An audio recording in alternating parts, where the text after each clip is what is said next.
No questions? All right. There's about 20 bills that we're not seeing. You're not distributing bills. It's well within the rules, but it's not very transparent. So you're right, Ian. The rules say that bills need to be distributed, I believe, 1 day prior to second reading. So you'll know that under the rules that were negotiated prior to the 2016 election, an agreement essentially was made that said that government would introduce bills primarily in the spring. If they did it before a certain date, then they would be guaranteed to come to a vote before the fall. The NDP were the last 3 years filibustering before that date, ringing the bells, delaying the legislature so that government couldn't get their bills introduced for first reading in time to meet that deadline. So this assures that those bills will meet the deadline, so they'll be distributed at or before the normal time that they would have in the spring, but it allows us to ensure that the mandate actually gets met. Now, that all sounds a little bit arcane because it has to do a lot with rules, and it is, having been one of the people in 2015 who worked on negotiating those rules, and it's the reason why the negotiations have to happen again to change the rules. This is not the preferred method of introducing bills, and it's only the only reason we have to do it is to prevent or avoid what happened in the spring this year. We have another 7 or 8 days of ringing bells, so we can't bring in legislation. So I've reached out to the opposition House Leader along with the member for River Heights and said, I'm very willing to go back and look at these rules. Back in 2015, there was an understanding that they would have to be renewed and reviewed every year because they were quite dramatically different from what we had in the legislature before, but there hasn't been a willingness to do that. So the bills are introduced this way, not because it's ideal, but because of the way the opposition were using the new rules and filibustering for days to not allow bills to be introduced. So if the bills have been introduced, I take it they're ready to go. What's the harm in letting them out there so people can see what's in those bills, so that they can form opinions on those bills, so they can discuss those bills and debate them? So I can't speak to the readiness of every bill from every minister's department. I suspect that the majority of them are near completion, might want a little bit more consultation. But the reality is that we needed to get these bills introduced early before the filibustering began. And we had to sort of weigh out, well, would they be filibustering for 10, 20 days? In the spring, they decided to filibuster for 10 days, I think it was. We needed to have these bills introduced to meet the deadline by about the halfway mark of November, maybe a little bit past that. So calculation was, well, let's try to get them introduced a little bit earlier and not allow that filibustering to happen again and not allow legislation to be introduced. Again, it is really just a function of the fact that the opposition is using the rules in a way to stop government from introducing bills and to have it voted upon in a reasonable amount of time.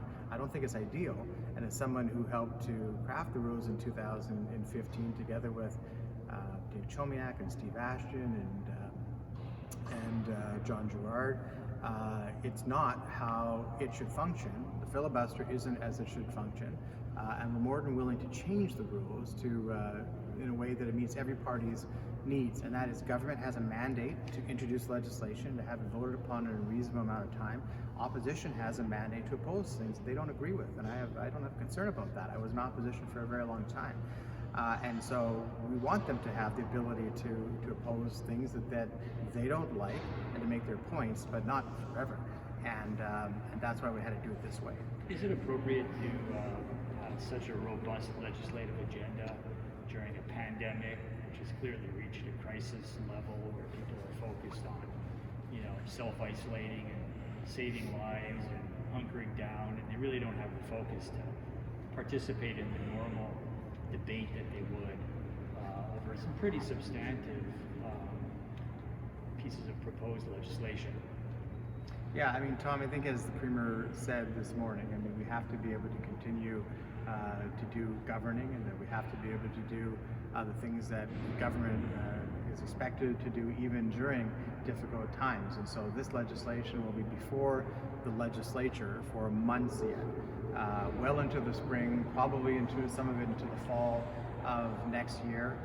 So there will be a significant amount of time. I recognize that there are other things that people are dealing with in their lives, but they also want to see some sense of normality as well.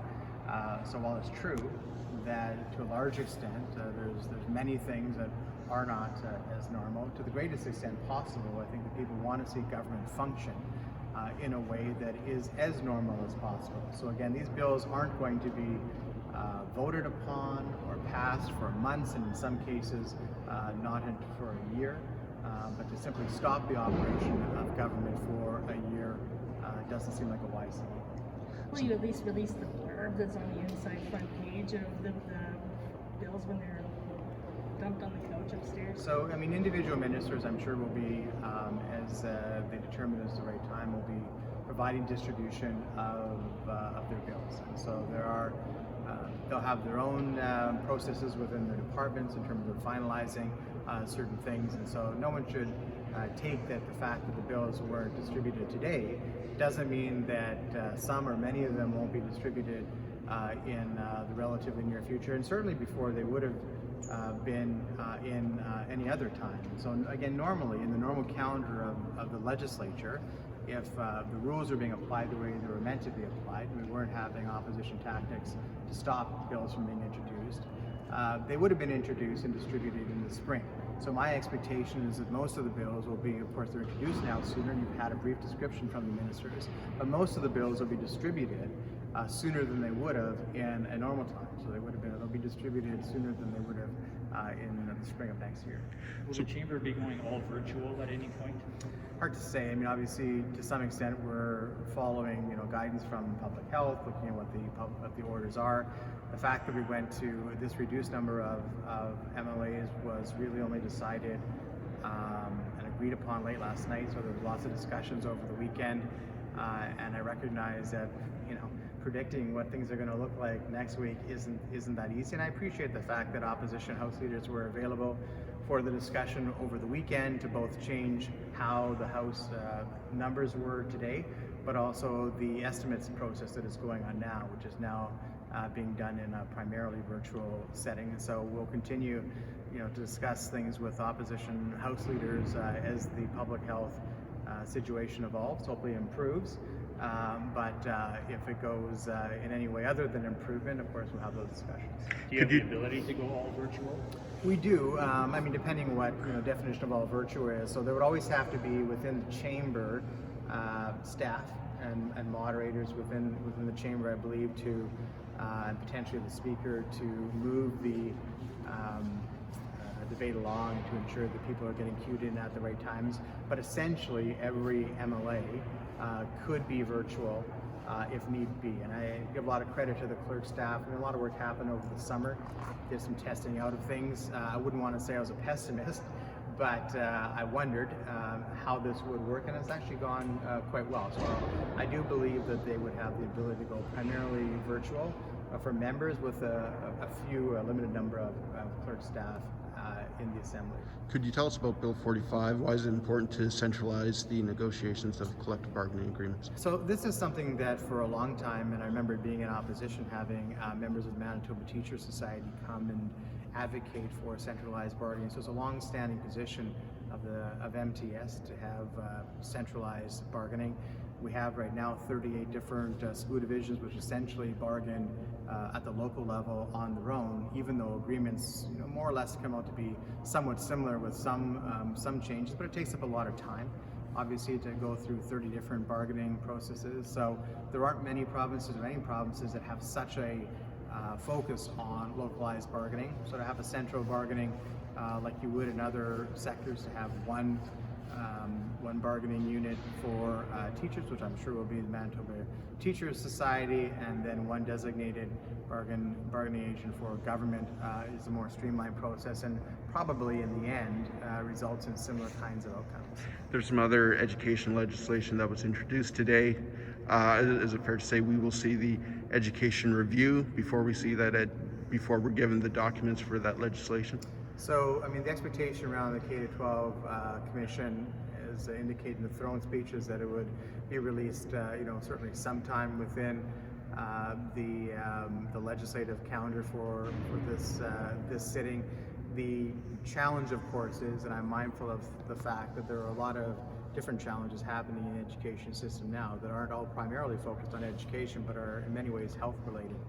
I'm very grateful for the work that teachers, EAs, bus drivers, janitorial staff are doing. There are, of course, lots of cases that are showing up in schools because there's lots of cases in the community, but in terms of actual transmission in the schools and students getting COVID in the schools by virtue of attending the class, that's relatively limited at this point. And that is a credit both to public health and the plan that they put together in the summer, but also to all of those, and most particularly to all of those who are working in the school system. So putting into that the K-12 Commission, regardless of people have different views of it, and I might view it, others might view it very positively, but even those who would view it would really welcome it. Would still be a difficult and disruptive time to do that. Schools need funding help now. We've been hearing it, yet only $15 million was spent in the first month. There's tens of millions of dollars sitting empty. Why not get that money out the door now? So remember, and thanks for the question, Ian, the $100 million that was allocated for the schools, it wasn't supposed to all be spent in September. I mean, the expectation that and then additional money from the federal government is that was supposed to be there for the school year, not to spend $100 million in September. And so we've said to school divisions, bring forward the needs that you have. Of course, they had some of their own savings as well, and expend those monies as you go. The report that I had that about $15.5 million was spent in September is in keeping about what we would have expected. So I'll get the October report hopefully fairly soon. My guess is that it'll be comparable in terms of what was spent in September. And so we certainly are on track to expend the entire $100 million over the course of the school year, but to have expended it all in September and then have no money for the rest of the school year, first of all, that didn't match the need, but that also wouldn't make sense. In terms of the federal money, my understanding is that, and the money goes from finance to finance between the two levels of government. My understanding is that at least half of the money won't be flowed to Manitoba from the federal government until next year at some point. But we'll have more to say in terms of what the other portion of that money will be spent on relatively quickly. But I would expect that it would include hiring staff for a variety of different challenges that exist within the school system now.